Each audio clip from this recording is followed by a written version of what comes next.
যেভাবে গ্যাঞ্জামটা মানে বেঁধেছে আজকে 2 সপ্তাহ, জানি না এই গ্যাঞ্জামটা শেষ হবে কি। তবে আল্লাহর কাছে চাই যাতে গ্যাঞ্জামটা তাড়াতাড়ি সেরে যায়, কারণ না হলে আমাদের সমস্যা।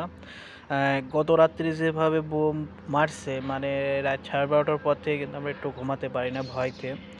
কারণ রাত হলে তো চোখে দেখা যায় না, আর দিন হলে মানে চোখে দেখা যায় যে কমি দিয়ে আছে, আমাদের এই সাইড থেকে কিন্তু দেখা যায়।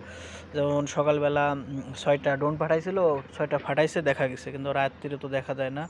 আর রাত হলে শব্দটাও অতিরিক্ত বিকট শব্দ হয়, এই জন্য একটু ভয়ও করে। আর দিনমান হলে কিন্তু কোনো ভয় করতো না, কারণ চোখে দেখা যায়। তো একটু ড্রোনের শব্দ শুনলে বোঝা যাচ্ছে যে আকাশ দিয়ে ড্রোন যাচ্ছে, কিন্তু রাত্রে তো দেখা যায় না।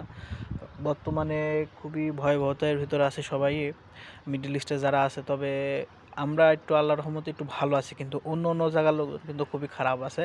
আর যেগুলা ভিডিও করে দেখানোর মতন পরিবেশ নেই, কারণ ওইগুলা ভিডিও করে ছাড়া মানা, এজন্য ভিডিও করি না। আবার করি কিন্তু ছাড়ি না, কারণ সমস্যা আছে, এই কারণে ছাড়ি না ওইগুলা।